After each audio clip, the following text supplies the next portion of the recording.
vai ter alguém ali fazendo uma leitura bio, né, esse mundo terrível que a gente está vivendo.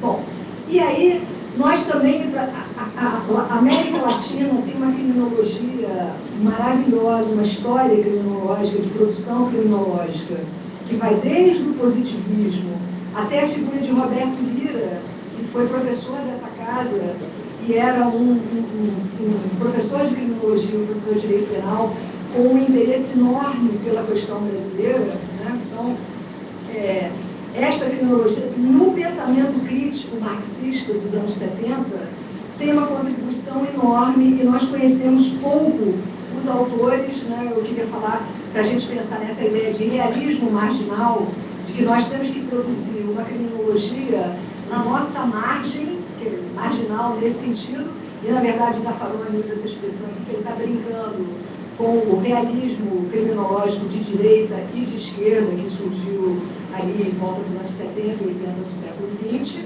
Mas o Zaffaroni fala dessa questão. Rosa Del Olmo tem um livro que se chama Ruptura Criminológica 1, Ruptura Criminológica 2, e a América Latina e sua criminologia, que está traduzido para o português, onde ela vai falar da necessidade da gente produzir uma pauta criminológica, uma teoria criminológica, objetos que trabalhem a nossa realidade. E, por último, o jovem professor, que é o Máximo Souza, argentino, que está trabalhando em Santa Fé, dando 1000 cursos. Ele tem meus alunos da pós que agora em dezembro vão fazer um curso lá na Universidade de Santa Fé, que é do litoral, na Argentina, e que ele fala, ele tem um texto dele que se chama Tradutório e Traditório, que é sobre as traduções, né, o pensamento criminológico como grandes traduções de teorias hegemônicas do Ocidente, né, às vezes não hegemônicas. Então, ele vai fazer um paralelo entre a tradução do positivismo e a tradução da criminologia crítica, mostrando como é importante não fazermos uma tradução literal, né? Podemos começar pelo grande fundador da criminologia brasileira no positivismo, mas também o fundador da medicina legal e da antropologia brasileira, que é Nina Rodrigues, que faz uma tradução literal do positivismo. E o paradoxo é que o Zaffaroni que ficava dizendo, eu não sei como ele conseguiu fazer isso na Bahia, né? Uma criminologia racista, uma criminologia evolutiva, uma criminologia higienista, mas ao mesmo tempo o interesse dele, a produção que ele fez, né, para escrever o livro Medo na Cidade do Rio de Janeiro. Eu trabalhei muito um texto do Nina Rodrigues, que é Os Negros Maometanos no Brasil. Foi Nina Rodrigues que estudou, fez o primeiro estudo sobre a bela rebelião dos malês, que eram escravos muçulmanos na Bahia, que em 1835 tentaram tomar o poder, e eles eram alfabetizados pelo islamismo, porque a iniciação ao islamismo é a leitura do Alcorão, então todo muçulmano lê, e eles produzem, então, uma rebelião sem paralelos na história, porque é uma rebelião organizada, e essa é uma história que... Então, produzir uma tradução literal é sempre um problema. Mas a gente pode usar também como exemplo a tradução literal de Michel Foucault, que é um autor que eu adoro, mas que a tese dele principal é que o Ocidente, a partir do século, entre o século XVI e o século XVIII, a Europa principalmente, ela produziu uma sociedade disciplinar. E a sociedade disciplinar teria substituído o uso punitivo do suplício do absolutismo, não porque as luzes iluminaram os homens no século XVIII, revolucionário, mas porque Foucault vai dizer que os usos punitivos absolutistas ficam obsoletos, né? As execuções públicas, o suplício fica obsoleto, porque naquele momento histórico, as multidões revolucionárias começam a se identificar com os enforcados, que é todo o esforço que o nosso noticiário faz. Eu não sei se vocês têm acompanhado a RJTV, eu vejo só porque eu trabalho com isso, eu não gosto não, viu, gente? Mas eu sou obrigada a fazer essa análise, né?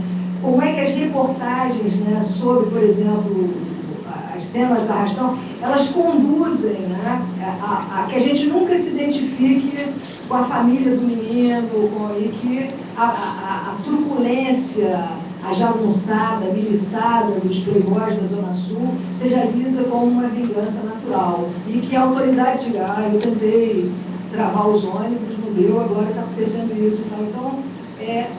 Então, o Foucault dizia que aqueles usos punitivos do absolutismo, eles não ficaram anacrônicos porque as luzes iluminavam, mas porque no século XVIII revolucionário, o suplício não era mais funcional como uma pena adequada ao processo de acumulação de capital. E aí nós podemos fazer uma tradução não literal de Foucault, porque no Brasil, o liberalismo à brasileira tinha suplício e sociedade disciplinar, porque era o liberalismo com escravidão. Então, a primeira Constituição brasileira de 1824 faz aquela fórmula brasileira, né? Nós não somos racistas, né? Nós somos... Então, a escravidão é silenciada na primeira Constituição de 1824, eu aprendi isso com o professor Nilo, entre mil outras coisas que eu aprendi, foi ele que eu entrei para o crime por causa dele, né? Eu esqueci, né?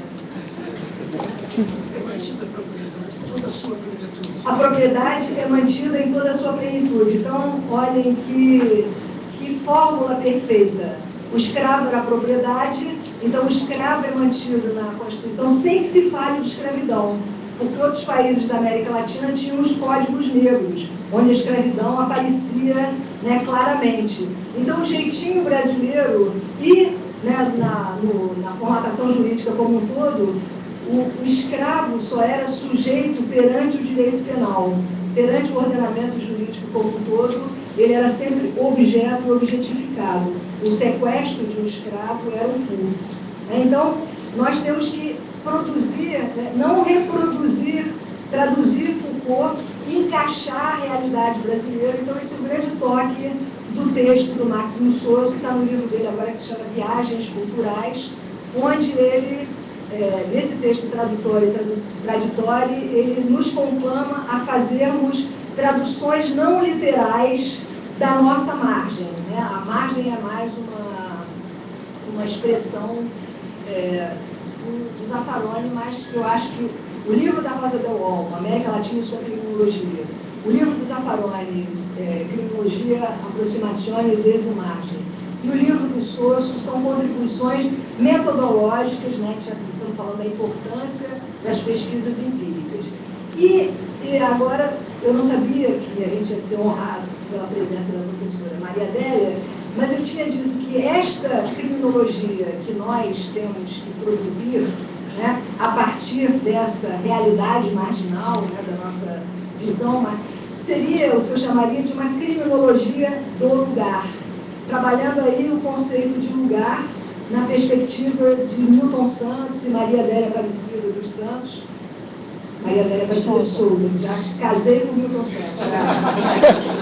Mas do lugar, né, como este momento em que esse feixe, agora eu esqueci exatamente a definição, mas o conceito de território usado, território desigual, onde os movimentos sociais, então, sem uma aproximação do lugar, né, sem essa contribuição, a contribuição que nós podemos fazer ao pensamento criminológico é trabalhar a nossa realidade a partir das nossas matrizes ibéricas de colonização, a partir da escravidão. O nosso sistema penal nasceu para controlar os africanos do Brasil, e isso é uma permanência histórica até os dias de hoje. Está aí as políticas urbanas do Rio de Janeiro nos dias de hoje, né, para conter a garotada no caminho da praia, né, e também o massacre dos povos originários, dentro de uma perspectiva que tem um livro do Darcy Ribeiro, que é um livro fundamental, que se chama O Processo Civilizatório, onde ele trabalha as incorporações periféricas ao grande processo de acumulação de capital. Então, dentro desses grandes movimentos do mundo, a nossa contribuição é uma contribuição do nosso lugar, a partir do incessante movimento social que incide sobre o lugar. O território não é um conceito abstrato, o território é o conceito de chão, onde os movimentos sociais, né, acontecem, né, onde a dinâmica social acontece. Então, os nossos sistemas penais têm tudo a ver com aquilo que também o Darcy Ribeiro trabalhou no livro O Povo Brasileiro, que é o conceito de moinhos de gente. Então, a cada ciclo econômico do capital, dos movimentos de acumulação de capital, você tem um moinho de gastar gente, um moinho de gastar africanos, um moinho de gastar povos originários, um moinho de gastar imigrantes, né? E agora um moinho de gastar juventude popular, né? Então, temos que apresentar uma criminologia que dê conta desses aspectos. Eu falo aqui da geografia do Milton, né? Compreendendo o lugar, e aí leiam, né? A professora Maria Adélia está aqui, procurem vocês que googlam tudo, né? A professora Maria Adélia tem o Instituto Território, né? Que a partir dali tem um site que vocês podem acessar essas coisas, mas conhecer o lugar, né? Isso é uma das coisas que eu me lembro quando as UPPs foram instaladas aqui, que eu bati direto, tive aquela faísca prisionista, assim, que você bate quando está todo mundo aplaudindo, que é a característica da roubada. Eu me lembro do Brizola roubando cruzado, né? Todo mundo, a gente vai apanhar na rua, mas depois tinha o plastiquinho. O Brizola tinha razão, aquilo era uma grande fraude, mas as UPPs, que são um projeto de ocupação estadunidense e israelense, né, de controle do território, no outro sentido do território, não no sentido do Milton Santos, mas despreza completamente o conhecimento do lugar, a história do lugar, a dinâmica do lugar, a economia do lugar, a cultura do lugar, as pessoas do lugar, né?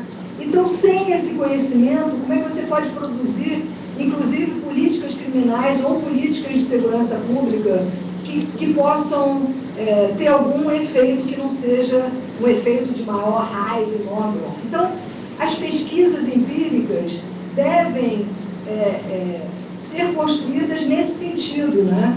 De produzir histórias do lugar, histórias sobre a questão criminal que levem em conta o testemunho dos velhos do lugar, das associações do lugar, dos professores do lugar, né? E aí, eu estou estudando agora positivismo, escrevendo um texto sobre positivismo, trabalhando o positivismo como cultura, e aí falar de Clóvis Bevilacqua. Clóvis Bevilacqua foi eu me lembro a primeira vez que eu pedi a um aluno, ele era juiz, juiz ainda, desembargador, patente alta, né, desembargador, entregou. E ele falou: professor, eu fiquei com raiva quando a senhora me pediu para ler Criminologia de Clóvis Bevilacqua, porque Clóvis Bevilacqua era um civilista e tal. Mas Clóvis Bevilacqua escreveu o primeiro livro de criminologia da América Latina, antes dos argentinos. Futebol estão melhor que a gente. E muitas outras coisas, política também, de mil. Mas o livro dele é um livro antes do livro do Irrinheiros, que é um dos primeiros livros de criminologia.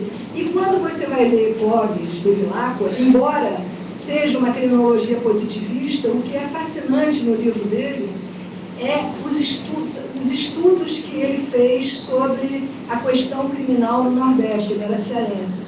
Então, o livro dele é de 1896.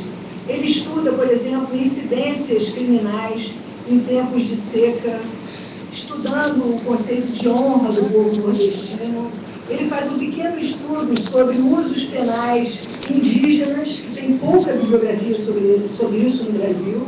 O professor Nilo Batista tem um texto também maravilhoso sobre isso, tem um ensaio sobre isso. Então, este positivismo, que não é uma tradução literal, que Clóvis Bevilacqua e Roberto Lira nos ensinam, podem produzir algumas linhas, né, eu já estou fechando aqui, que podem ajudar a gente a uma metodologia, né, a produzir uma empiria, né, que produz esse realismo marginal, produzindo informações apuradas. Eu sempre que eu falo sobre metodologia, eu me lembro, não sei se Maria Adélia lembra de Carlos Nelson dos Santos, que é um saudoso Pois é, ele tinha alguns textos sobre pesquisa de campo, que ele trabalhou uma experiência urbana aqui no Rio de Janeiro. Também um dos grandes urbanistas, ninguém fala mais dele, os livros dele não foram reeditados, mas ele dizia que o pior risco que a gente faz quando vai a campo, isso principalmente nas ciências sociais, é construir um telescópio tão complicado que, em vez de aproximar o objeto, nos afaste. O sociólogo faz muito isso. Pesquisa, assim, a pesquisa de campo vai durar um mês, aí fica 6 meses discutindo, marcando, não foi nunca a campo. Quando vai a campo, ele já tem uma trapezonda tão grande que não consegue dar conta do lugar. O telescópio é tão complexo, né? Então, alguns instrumentos que podem nos ajudar a produzir essa criminologia marginal seria também a etnografia, né? A antropologia pode, que é uma observação do local, absorvendo as questões locais, mas principalmente estando abertos ao conhecimento, não ir fechado com pesquisas fechadas, questionários fechados, produção de estatística que vão te afastar do objeto. Queria homenagear aqui, muito enfaticamente, um grande brasileiro que morreu há 2 semanas atrás, que é o Joel Rufino dos Santos, né? Que morreu sem ter entrado para a Academia Brasileira de Letras, onde está Roberto Marinho, Berval Pereira, Fernando Henrique, e Joel Rufino dos Santos, que é um dos maiores intelectuais brasileiros, não entrou para a Academia Brasileira, melhor para ele, não tinha que fazer aquele chazinho com esses intelectuais que eu estou citando, por exemplo. Mas o Joel Rufino conta uma história, num livro dele, lindo, que se chama Como os Intelectuais Podem Trabalhar para os Pobres. E aí ele diz que ele foi num seminário no interior, com uma gente muito pobre, e ele ficou tão assim, impressionado pela pobreza tão pungente, que ele fala, olha, eu não tenho nada para dizer para vocês. Aí ele fala que um velhinho levanta lá atrás e fala, não tem nada para dizer? Não, meu filho, você estudou tanto, você tem que ter alguma coisa para nos dizer, né?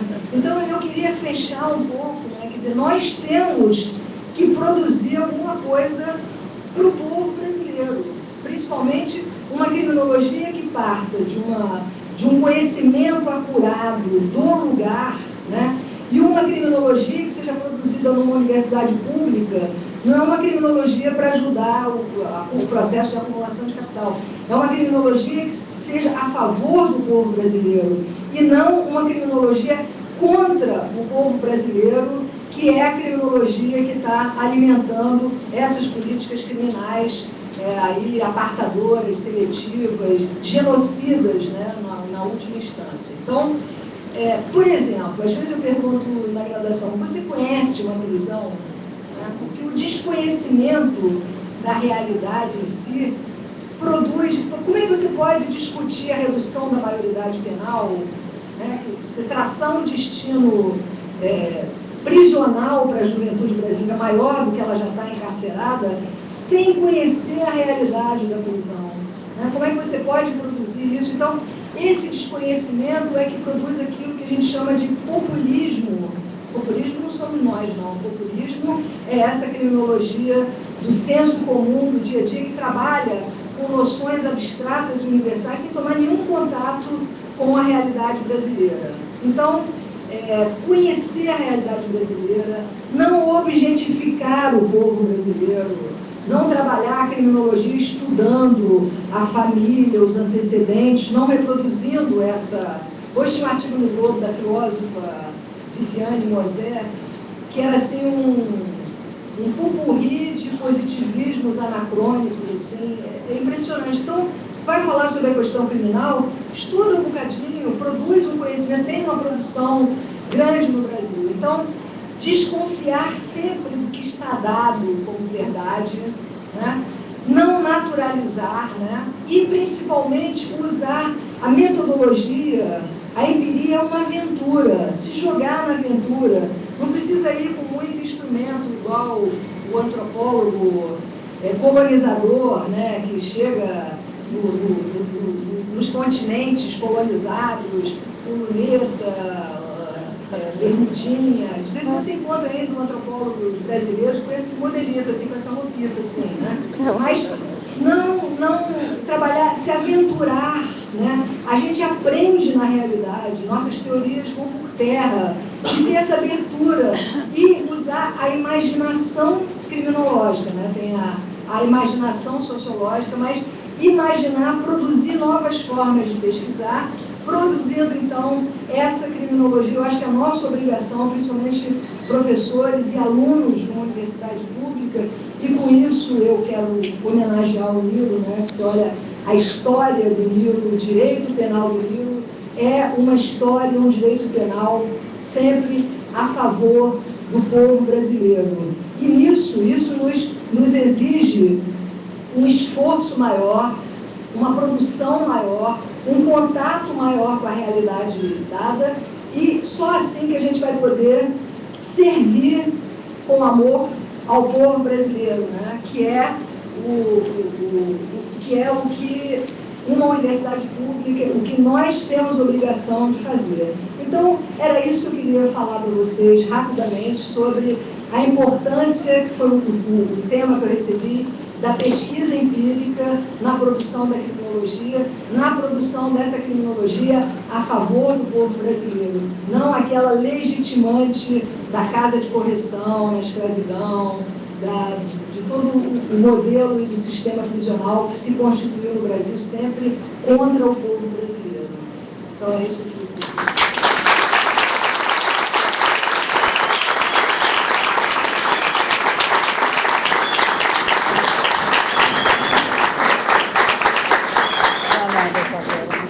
Eu agradeço muito as palavras sempre tão elucidativas da professora Vera Malaguti, e agora me dirigindo diretamente ao professor Nilo Batista, eu gostaria de dizer que antes de dar continuidade, nós preparamos uma surpresa para o senhor. Nós preparamos uma homenagem que será feita pelo representante da última turma que o senhor lecionou aqui nessa casa. Por favor. Suspense.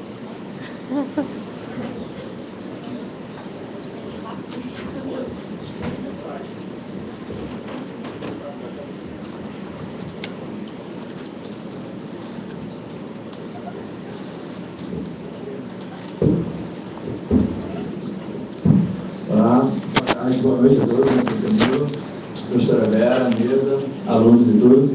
Pois é, isso mesmo. Em nome da última turma de graduação do professor Nilo, meu nome é Felipe, mas eu estou falando em nome de toda a turma, claro. E a gente queria só, para não tomar muito tempo da palestra do senhor, falar umas pequenas palavras de homenagem e gratidão, principalmente, pelo tempo de 2 anos no qual nós tivemos a honra de ser o último aluno, última turma da graduação do senhor. Então, bom, é certo que no início da faculdade, a maioria dos jovens alunos ainda não dispõe de elementos suficientes para a formação de um pensamento crítico e fundamentado acerca das principais questões sociais, políticas e jurídicas da atualidade. É comum que este aluno até desconheça as principais controvérsias sobre o direito e sobre sua aplicação junto à sociedade. Contudo, a realidade é outra quando se trata da questão criminal. Em resumo, os universitários ingressam nesta faculdade já nos moldes do chamado populismo criminológico, isto é, já imbuídos de ideias que norteiam o senso comum, difundidas por uma mídia oligopolizada que, via de regra, analisa a questão criminal sob um viés eminentemente punitivista e intencionalmente superficial, transformando num verdadeiro espetáculo audiovisual, que fascina e amedronta a população, enquanto omite as reais circunstâncias do problema. É diante de tal contexto que se pode mensurar a importância de um professor de direito penal, cuja tarefa primária é desconstruir uma ideologia punitivista da qual, inconscientemente, éramos todos nós partidários. Um professor que nos ensina a desconfiar da suposta neutralidade científica do método dogmático e alertando-nos quanto à atual e latente ascensão do estado de polícia. Um professor que desvenda o absurdo da fé quase que divina na pena privativa de liberdade, esta imposição medida e autorizada de sofrimento com a qual a sociedade espera a resolução de seus mais profundos conflitos e controvérsias. É a partir do contato com tal espécie de conhecimentos jurídicos, sociais e criminológicos que o aluno tem condições de explorar o campo do direito penal, valendo-se de um posicionamento crítico. Só assim é possível ao corpo discente preparar-se adequadamente para, no futuro, reduzir o abismo existente entre os princípios e garantias constitucionais em matéria penal e a realidade forense. Enquanto outros ramos do direito sofreram profundas transformações após a Constituição de 88, a impressão é de que ainda há muito que se fazer a fim de adequar o direito penal brasileiro à Carta Política de 88. Em muitos aspectos, pode-se falar, inclusive, em retrocesso da legislação penal, como no exemplo dos crimes hediondos, que representam o mais puro idiotismo jurídico brasileiro. Diante dessa brevíssima exposição, se faz de interesse de todos os alunos da Faculdade de Direito da UERJ registrar a imensa gratidão ao professor Milo Batista pelas décadas de dedicação a esta instituição de ensino e pelos inovadores trabalhos acadêmicos por ele produzidos. O seu legado é imensurável e sua voz é representante de milhões de pessoas que não têm voz. Esperemos que sua vasta sabedoria e sua dogmática teleológica funcional redutora encontrem eco entre os próximos penalistas da casa, pois, caso contrário, estaremos fadados à reprodução de um discurso que tende a naturalizar e eternizar os mais injustos e antigos conflitos sociais do país. Muito obrigado, mestre.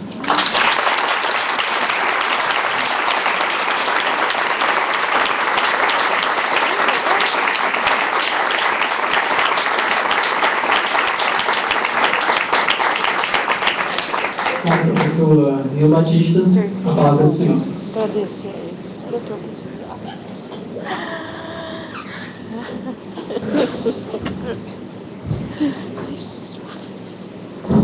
Precisava disso. Bem, boa noite a todos.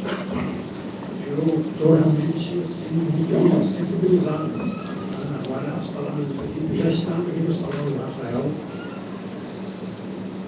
E, bom,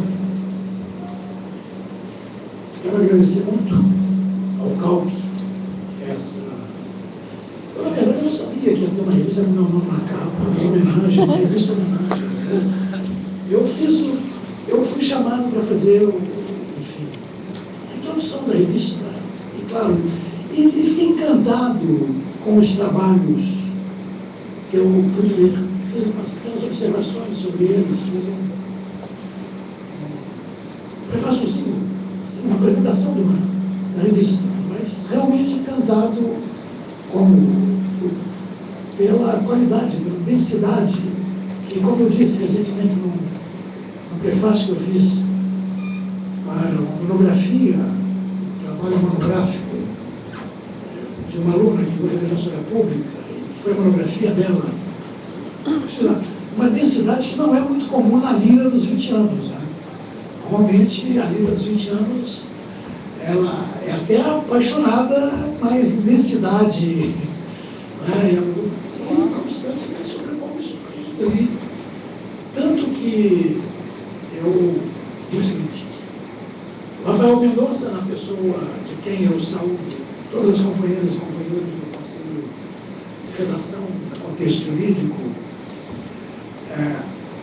neste momento, meu interesse é reavivar o antigo Instituto de Criminologia que existia na Universidade do Estado da Guanabara. Este instituto ele tinha uma revista chamada Revista Brasileira de Criminologia e Direito Penal, que teve duas fases. Uma primeira fase, de 1946, 47 até 50 e 54, uma segunda fase, de 57, 58 até 62, 63. E vamos fazer a terceira fase. Foi dirigido por Roberto Lira, Leandro Fabioso,